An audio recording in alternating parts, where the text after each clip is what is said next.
మనలో చాలా మంది సంవత్సరాలు పాడవడానికి ఇదే కారణం అండి. మనం ఊహించేస్తాం, మనం ఇష్టం వచ్చిన మాటలన్నీ అనేస్తాం, తర్వాత ఏమోలే అంట, ఇక దాన్ని సమర్థించుకునే ప్రయత్నం చేస్తాం. కనబడిన దాన్నే నమ్మడానికి వీల్లేదమ్మా. అది ఎందుకు జరిగిందో మనకు తెలియదు. ఏ చీకట్లోనే ఇందిరా పార్కు దగ్గర నుంచి ఒక ఆడ మగ మాట్లాడుకుంటే ఈ ఏం పని లేదు, ఈ కాలేజీ పిల్లలకి ఇదే పని. వాళ్ళ అన్నా చెల్లెలు కావచ్చమ్మా, వ్యాఖ్యానం చేసే అర్హత నీకు లేదు. వాళ్ళు ఏదైనా అత్యవసరమైన పనులు, వలస కార్మికులు కావచ్చు, నీకేం తెలిసేది? తెలుసుకో ముందు.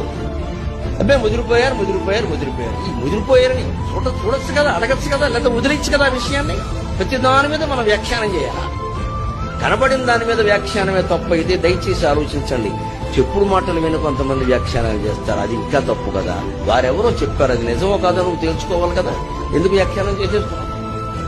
ఇంకా విచిత్రమైన విషయం, ఎవరు చూడక్కల్లా, ఎవరు చెప్పక్కల్లా, మన మనస్సులో ఏదో ఊహ ఉంటుంది, అదే నిజం అనుకోవడం. ఇది మరీ ఘోరం. ఇది మనం ఊహించిందే నిజం అంటే ఎలాగా?